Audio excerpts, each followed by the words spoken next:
Good afternoon, everybody, and thanks so much for joining us here on KXAN Live. I'm Will Dupree, coming to you from the KXAN Live studio.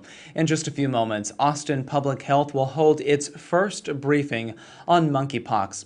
There are a number of confirmed infections here in Austin and Travis County, as well as a few more presumed infections, so we'll talk about those numbers here in just a moment. But you're going to hear from some of the familiar people that we have heard from throughout the COVID-19 pandemic. That includes Dr. Desmar Walks, the Austin Travis County Health Authority, and Adrian Stirrup, who is the Austin Public Health Director.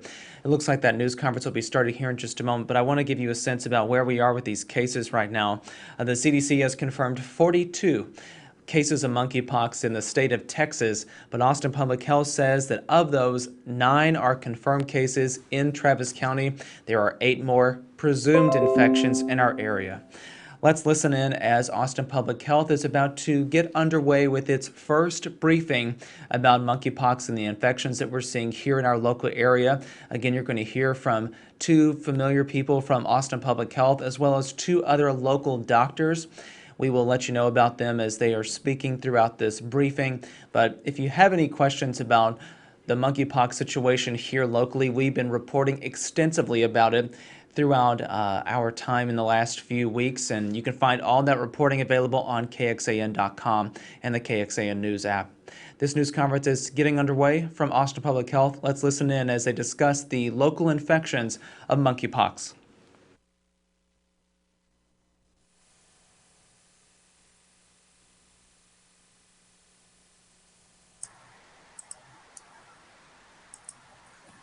Good afternoon. I'm William Malm, Public Information Officer for Austin Public Health and the moderator for today's news conference. Spanish interpretation is available on ATXN3.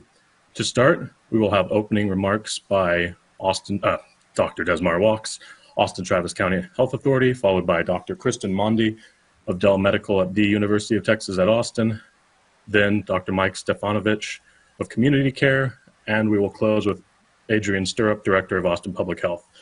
We will then open it up to our poll reporter who will ask questions on behalf of media. Dr. Walks, over to you. Good afternoon, everyone. We're here today to talk to our community about monkeypox. Monkeypox is a virus that is causing illness in our community and is a growing concern as we have identified more cases over the last few weeks, and we wanted to have a discussion and make the community aware of this situation. This virus is no longer something that we can say is just associated with travel. We now have spread in our community. And so it's important that we understand that how this virus is spread and how we can protect ourselves. The virus is spread when someone is in contact with a person who has monkeypox and they touch the skin of that person where the rash is located, have sex with a person who has monkeypox, shares utensils or beverages with someone who has monkeypox, or has splashing of body fluids in the eyes, mouth, or genitalia, because the virus is in the fluids that I've described, and it's also present in the scabs that form after the blisters from the rash start to dry up. So it's important to clean surfaces after someone has touched those surfaces or sat on clothing or used linens to make sure that you're not putting yourself at risk. And to clean those surfaces, it will be important to wear a mask and gloves and eye protection so that you can keep yourself protected. This disease that is caused by the virus that is causing monkeypox is self-limited. So most people will have illness and rash and have resolution of the illness within 21 days. However, in some people, it can be cause severe illness, and my colleagues who are here with me today will talk to you more about those details. We are currently working with the Department of State Health Services and the CDC to provide testing to people who we suspect have monkeypox. And we are also working with the Department of State Health Services and the CDC to obtain vaccines that are limited at this point in time for use in people who have had close contact with people who have had monkeypox confirmed. We're also working with the CDC to receive medications to treat monkeypox, and that medication is located in the Strategic National Stockpile. So we do have ways of combating this disease for those people who are at risk for severe disease, and those supplies are being set aside for those people who are at risk for severe disease. We currently have 9 confirmed cases of monkeypox in the Travis County area and 8 presumptive cases, which means those people have had that preliminary test that shows that they have non-variola orthopox, and that is then sent for confirmation to the CDC to confirm monkeypox. With that, I will turn this over to my colleague, Dr. Christine Mondi from UT Dell Medical. She's the Chief of Infectious Diseases. Thank you, Christine. Okay, thank you so much, Dr. Walks. Again, I just wanted to reiterate what she said, that for the vast majority of patients, it's really a mild self-limiting disease.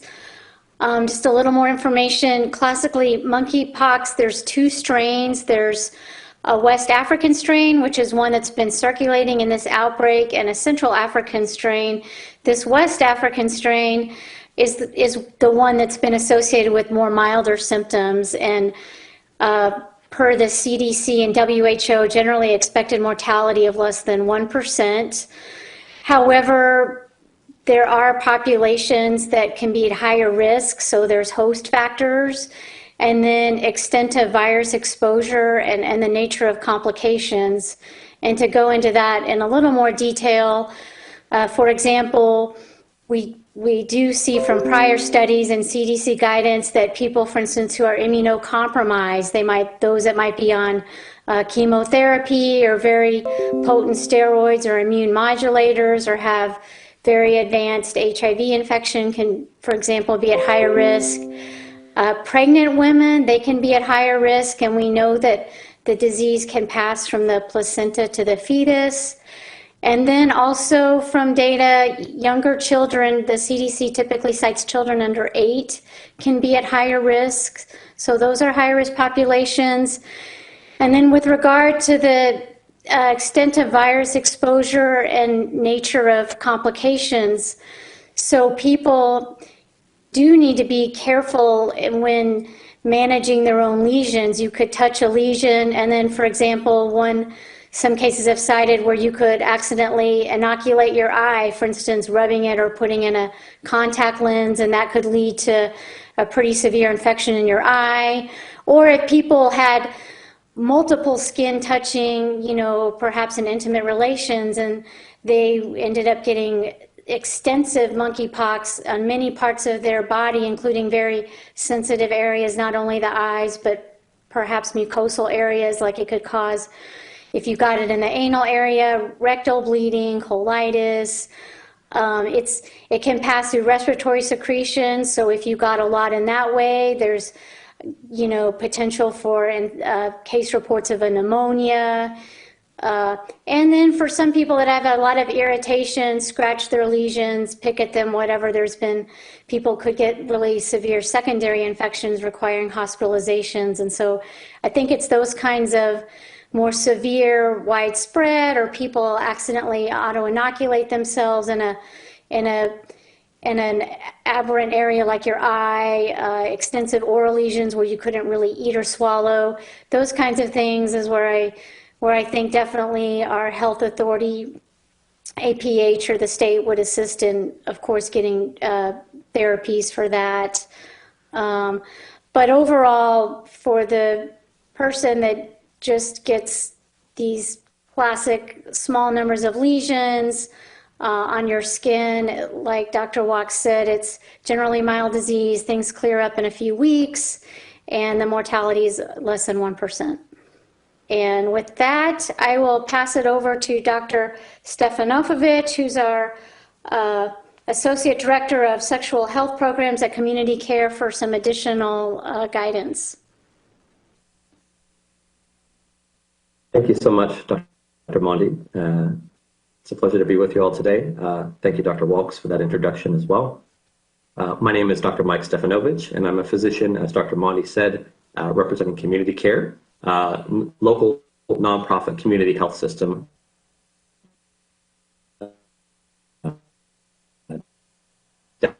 dedicating to meet the health needs of our local residents here in Austin, Travis County.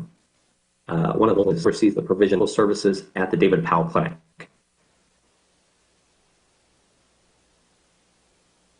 Which is a medical home, for those of you who do not know, that delivers HIV primary care to nearly half of all people living with HIV in Travis County, with an additional focus on the prevention of HIV and sexual infections. Today, I have been invited to speak from the perspective of one of a multitude of different leaders here for a healthcare team that is on the very front lines of this outbreak. At my clinic, at the David Powell Clinic, we have diagnosed and cared for approximately half of the existing cases of monkeypox in Austin, Travis County state. While we do not currently at Community Care offer any type of mass testing for monkeypox at this time, we do offer testing for our established patients at Community Care, in addition to a partnership through Austin Public Health for testing on a case-by-case basis for patients who are not yet established with community providers who may need testing. And I am here with you today as I have been asked to speak to the current 2022 monkeypox outbreak with respect to select communities whom both myself and our team serve on a daily basis. Namely, the disproportionate impact that monkeypox outbreak has had on gay and bisexual men, both locally, nationally, and on a global scale. So we also know, based on existing data, that many of the monkeypox cases are actually occurring amongst people with established HIV infection globally. And I think now is the time to be both vocal and vigilant about a virus that is circulating in our community locally. So as Dr. Walks has already alluded to, travel to endemic areas where high numbers of monkeypox cases is occurring is not the only risk factor for acquisition of monkeypox locally. And while I just want to echo the sentiments that we are certainly very fortunate that the virus is not deadly in the vast majority of those who become infected and is time limited in most cases and resolves without treatment, but nonetheless, a monkeypox virus can still make people ill, and there is a risk for complications amongst those people who have compromised or weakened immune systems. Something that I think is important to speak to today. The monkeypox virus itself can cause a painful rash that persists for multiple weeks, warranting isolation at home. And we've seen multiple instances where patients who see us in clinic complain of fever, swelling of lymph nodes, muscle aches, cough, sore throats, and a myriad of other symptoms. And of course, there is always the risk of transmitting the virus to others and fueling this outbreak even further. Now, in some of the initial people diagnosed with monkeypox in parts of Europe, including Italy and Spain, the vast majority reported intimate skin-to-skin contact amongst same-sex partners. Now, while a significant number of those diagnosed with monkeypox were also living with HIV, the World Health Organization has released similar estimations as well. Preliminary data amongst monkeypox infections over the recent months in people living with HIV do suggest that those with advanced HIV are at high risk of developing complications related to monkeypox, whereas those individuals whose immune systems are better off and more intact and who are maintained on a medication regimen that suppresses their HIV fare much better with a monkeypox infection and do not experience other complications they may warrant treatment or hospitalizations. But just as with many things related to this current outbreak, new data continues to arise week to week. Now, I want to speak to something that I think is very important here. There's been a lot of talk globally and nationally in the spheres of influence of public health and medicine to avoid stigmatizing select groups of people who have been impacted by this outbreak. In this case, I'm speaking about gay and bisexual men or anybody reporting intimate skin-to-skin contact amongst same-sex partners. And I do, as a physician and as a physician, strongly agree with this sentiment as well. I think it is incredibly important to clarify is that monkeypox is absolutely not a disease of the gay community. Rather, it's circulating right now amongst a small subset of this population, but that we know historically that this virus has similarly impacted other very different groups of people in the past. In fact, during a relatively smaller monkeypox outbreak in the US in 2000,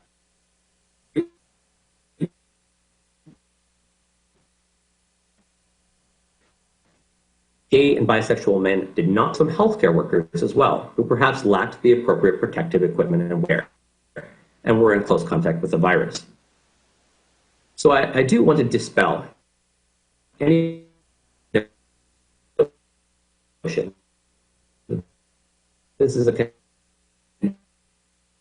that perhaps in at all. The message I would like to convey today is actually very clear.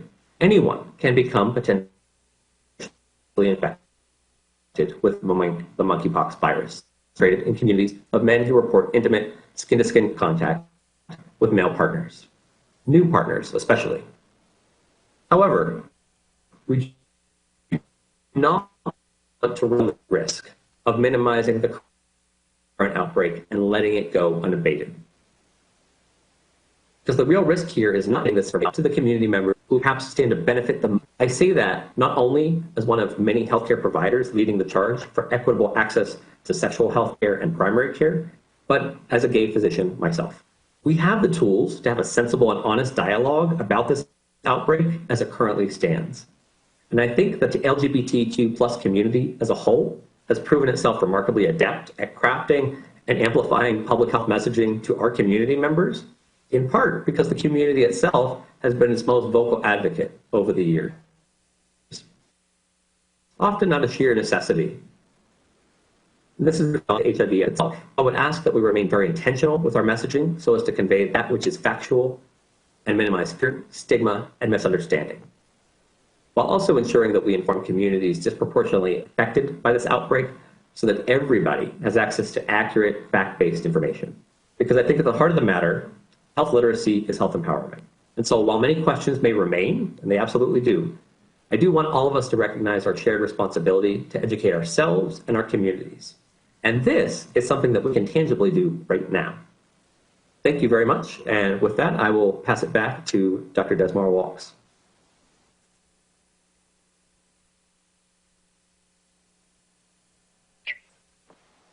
Thank you. And now we will hear from Director Stirrup.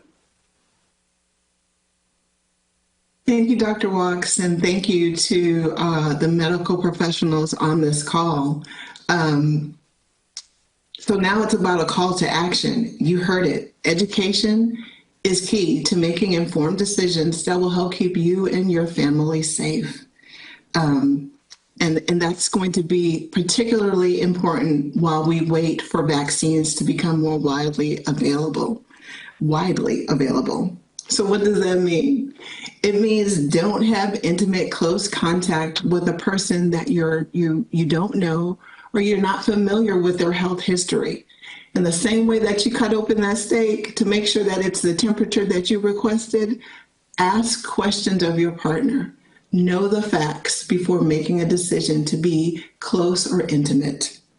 The virus can be spread, as you heard today, in a variety of ways, sharing items, coming in contact with sores, that could have contaminated clothes, bed linens, cups, cigarettes, eating utensils.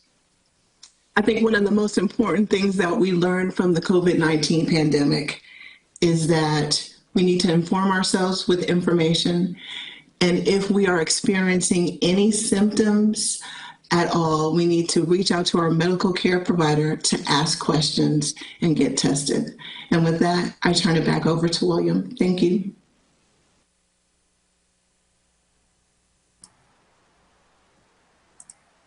Thank you, Director Stirrup. Now we will open it up to our poll reporter, Grace Reeder from KXAN, who will ask questions on behalf of the media. Hi, everyone. As always, thank you so much for your time and for taking our questions. The first question is from us at KXAN.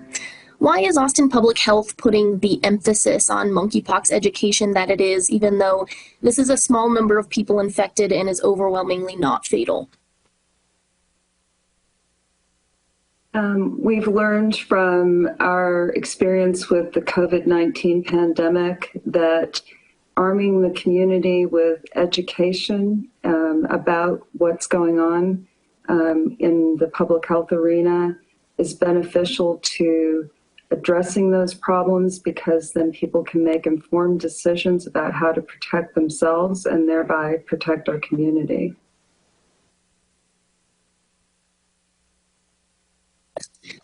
I'll just add briefly, as a public health department, we would be doing our community a disservice if we did not take steps to be true to our mission, which is to prevent disease, promote health, and to protect.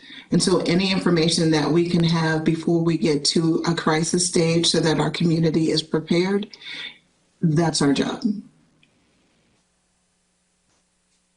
The next question is from CBS Austin. When the COVID pandemic began, there was a lot of talk about groups being higher risk than others. Does monkeypox have any higher risk age groups? The CDC reports that children who are under the age of 8 are more susceptible to severe disease. And I've passed this question on to Dr. Mondi as well. Yes, I think I touched on that pretty well in my opening statements. But yes, we think that children under 8, and I know that there's some data out of Africa, but that included the more virulent strain, that in one study there was even up to, when you combined all the strains, higher than a 10% mortality. So I think we worry about our young children. Pregnant women, again, it can spread to the fetus and cause miscarriage. And then immunocompromised people, I think we've learned from COVID that there are a lot of people taking medications that cause immunocompromise, people that take immune modulators, high-dose steroids, chemotherapy, and like Dr. Stafanovic said, people that have perhaps, very advanced HIV, so that could be a large number.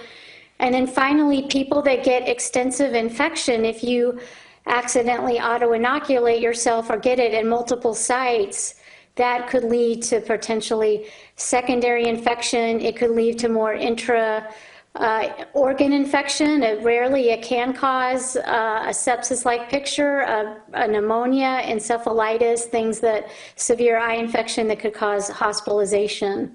So those are the main areas. The next question is from KUT. What is the vaccine situation in Austin? Folks in cities like New York City have said that they've had difficulty signing up for vaccines. They're wondering if APH has a plan to scale up vaccination appointments similar to COVID, and if so, would there be a similar sign-up system?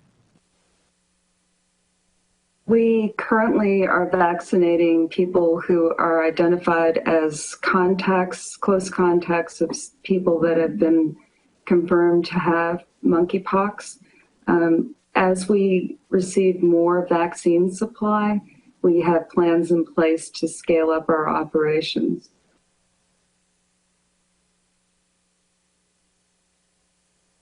The next question is from the Austin American-Statesman. Is Austin Public Health starting to vaccinate people, and how are you deciding who to vaccinate?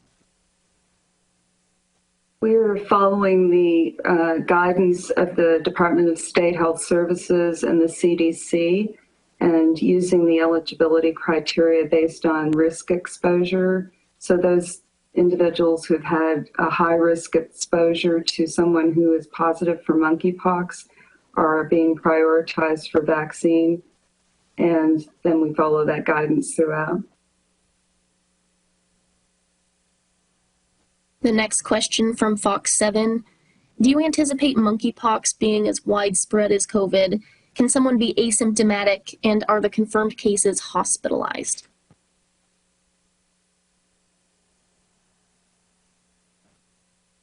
Hospitalization of our monkeypox case is based upon the severity of disease. And at this point, we are fortunate to report that we do not have any confirmed cases in hospital.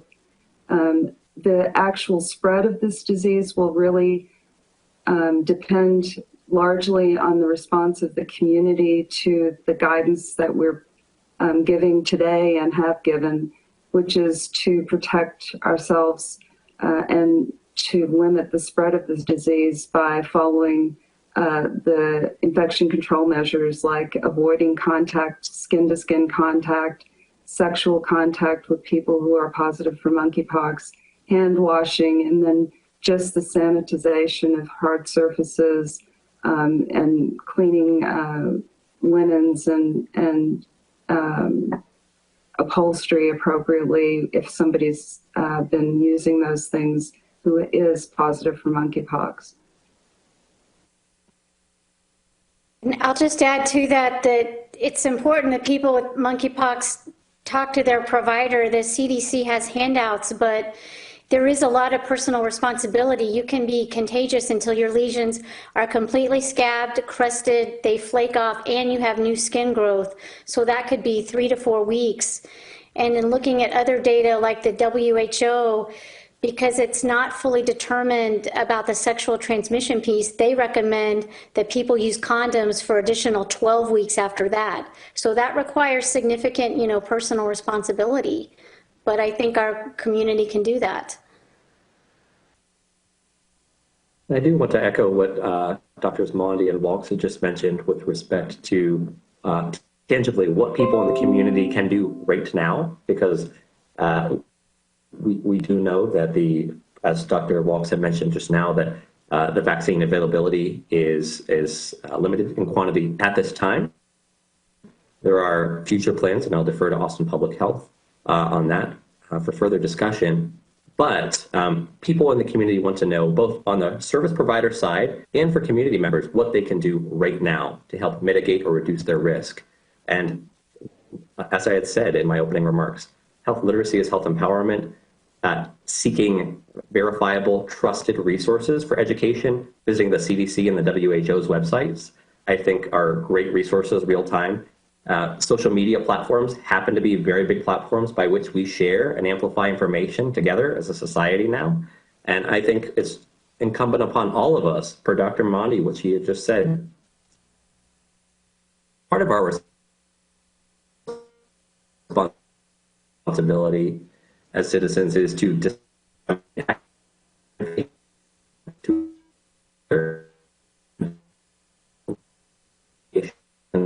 if we are spreading information on social media,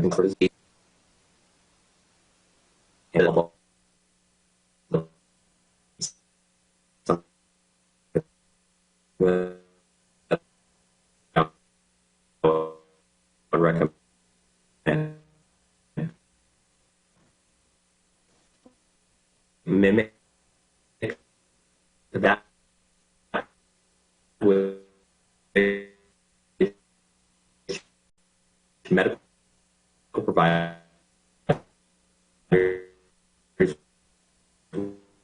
would see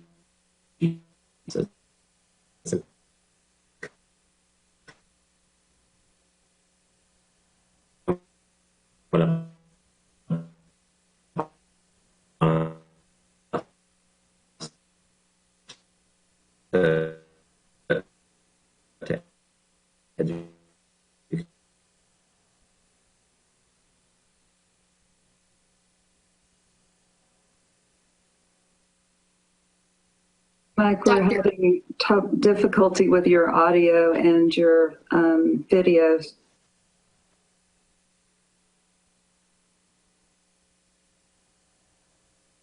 I'll move on to the next question, and if he gets that figured out, we can come back to it. And Dr. Walks, you were just answering some of this question from Co-op Radio, but they are asking about the virus on surfaces, and they additionally ask how long the virus is contractable from an object.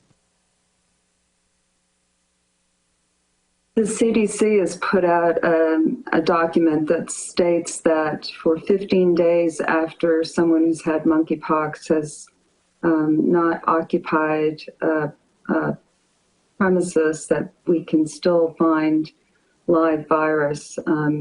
So it's important that we utilize EPA-approved cleaning products and follow the instructions for how to use those and allow those chemicals to dry. And then, consider steam cleaning, upholstery when necessary, and making sure that when we're washing clothing and bed linens and whatnot, that we're handling those wearing gloves and mask and eye protection, because, as I said, the fluids, body fluids, and scabs have live virus and can potentially infect those that are handling those objects.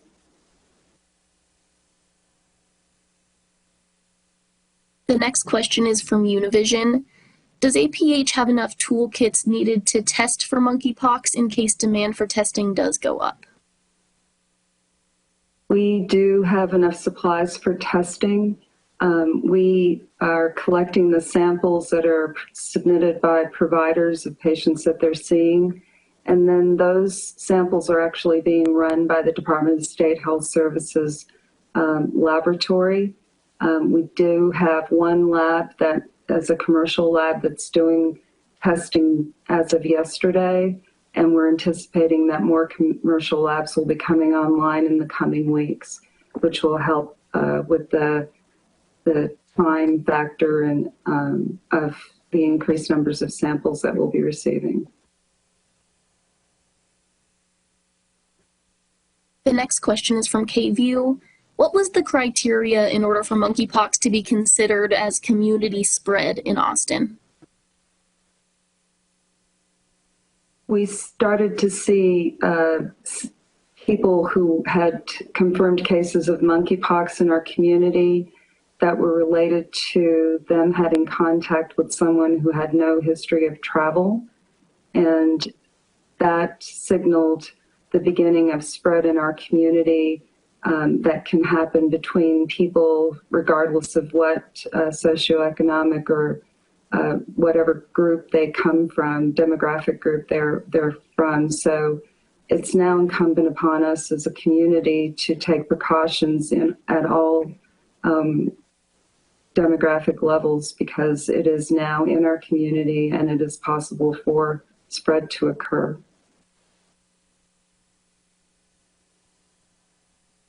We're now going on to the second round of questions. So this one is again from us here at KXAN.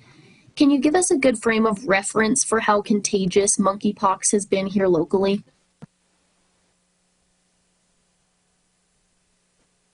Could you repeat that question, please?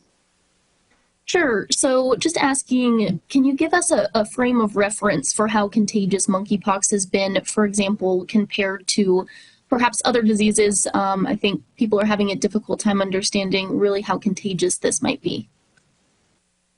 So we look at a reproduction number, and that has been estimated to be somewhere in the neighborhood of 2, which looks at how many people one person will infect at a time, and that typically the number has been calculated at 2. But as the science evolves and as we look at what the situation is here in our communities and in our nation, that may change. So it is very contagious. It's spread by contact with respiratory droplets. It's also spread by contact with the fluids that are associated with the rash that's on the skin. And it is also something that you can spread by having the scabs that still have virus that's viable in them, contacting those who are not infected. So it is contagious, and it is important that people protect themselves by washing hands, wearing a mask if they're going to be in close quarters, and avoiding skin-to-skin contact with those that have monkeypox.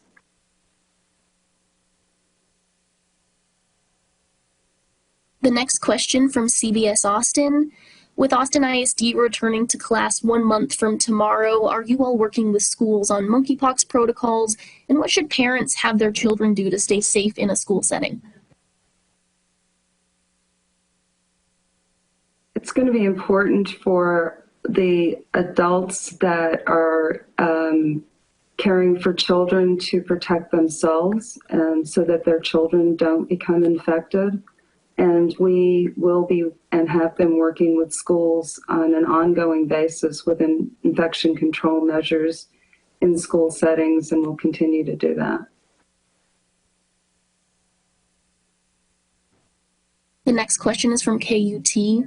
The CDC announced this week that it's expanding its partnerships with commercial labs to test for monkeypox. Do you expect that to result in an increase in testing capacity in Austin?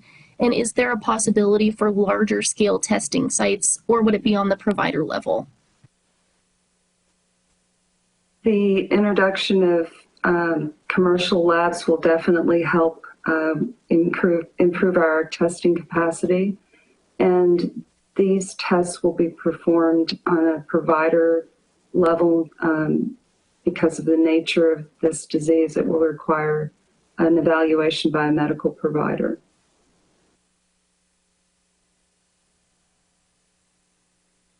The next question is from the Austin American-Statesman. Have there been pockets of infection? What are the characteristics of those pockets? Who are you seeing have been most at risk in Travis County?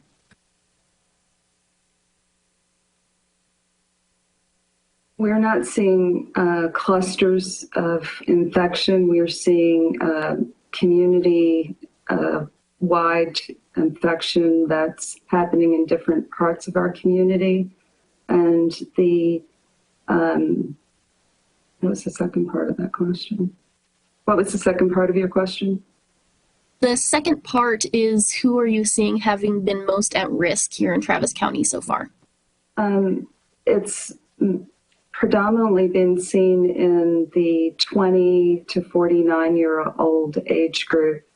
And so far it's been males. The next question from Fox 7, could people with skin conditions like eczema be affected more severely?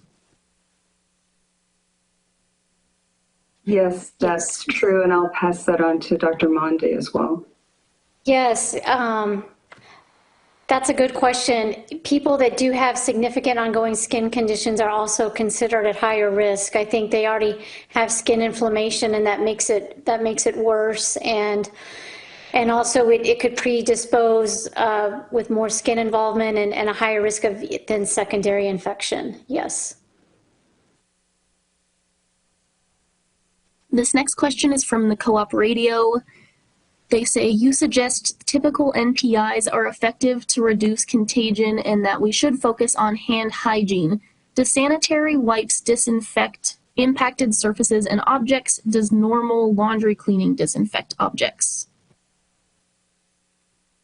You'll need to check what your wipes have and check the EPA list for those ingredients that are effective in killing virus. As far as laundry goes, the CDC guidance for cleaning laundry is to use regular laundry detergent in a washing machine. And the final question is from Univision. They ask, what about people who have already had chickenpox before, and they probably mean smallpox? Are they at a higher risk of getting sick with this outbreak? Do they mean chickenpox? Yeah. Or do they mean small? Yeah. People haven't had smallpox. That was like eradicated in the early 70s. There's a lot of confusion, but chickenpox is a member of the herpes virus family. And the orthopox is not in that. That's a completely different family. It includes smallpox, called variola, vaccinia, which is a type of related virus that they use to make the vaccine, and then monkeypox. They said that people that have had a prior smallpox vaccine could have immunity, but if it was given so long ago, they could have waning immunity. But if you're related to the vaccination of smallpox, that does come up, and it's interesting because my understanding is a lot of people in the military have been vaccinated for smallpox. And then I would say that if that was not that long ago, that would probably protect them.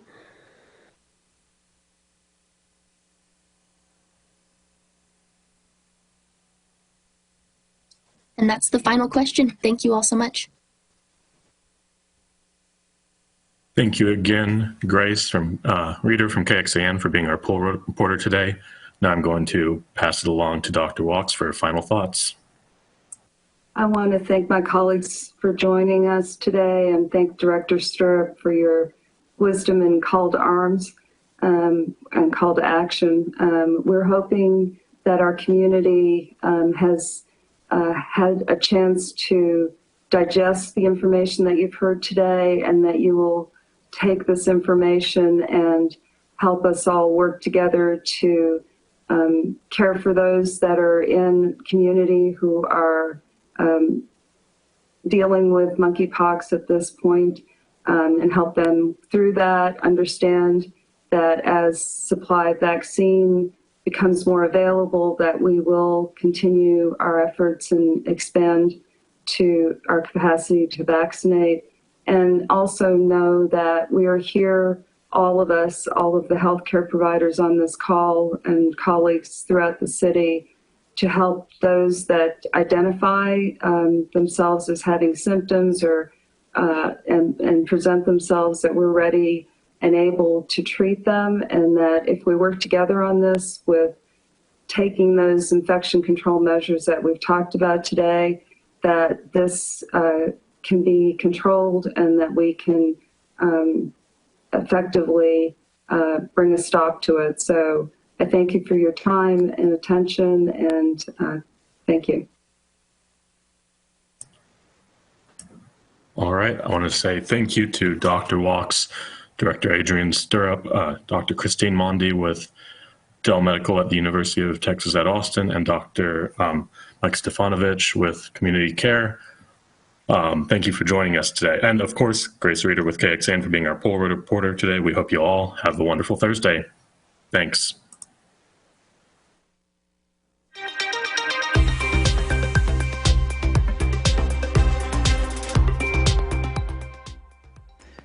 Thank you all for sticking with us here on KXAN Live. I'm Will Dupree, coming to you from the KXAN Live studio. We're showing you that live image from downtown Austin, but we just wrapped up a news conference there, the first public briefing from Austin Public Health about monkeypox infections in our community. What they confirmed is that there are now 9 cases identified in Travis County, but there are 8 more presumed infections in our community.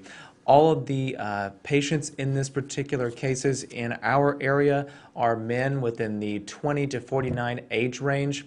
Across the state of Texas, the CDC has confirmed 42 cases of monkeypox.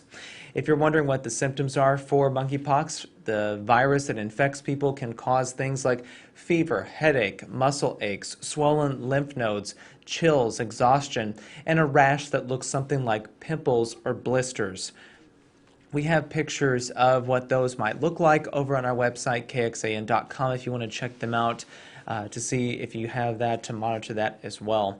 What Austin Public Health is also saying is that, for testing of monkeypox, it does have enough supply right now. However, a commercial lab just went online yesterday to start testing locally too, so that capacity has expanded. And Austin Public Health is expecting other commercial labs to go online very soon, which will provide even more testing in the community here. What Austin Public Health and the experts that spoke there a few moments ago is that this monkeypox virus that has infected some people here in our community has caused pretty mild disease that is what they called self-limited, so people can stay at home to be able to monitor those symptoms.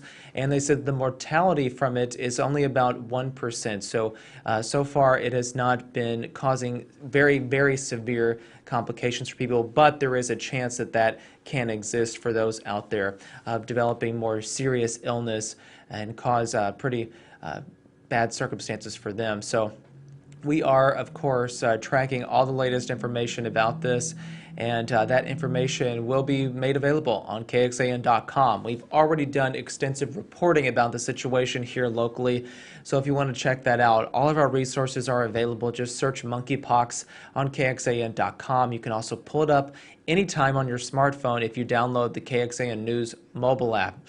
Now, we've seen a number of questions popping up on the Facebook feed. If you're watching us here on Facebook, we appreciate that. But some people are wondering, is the vaccine for monkeypox widely available?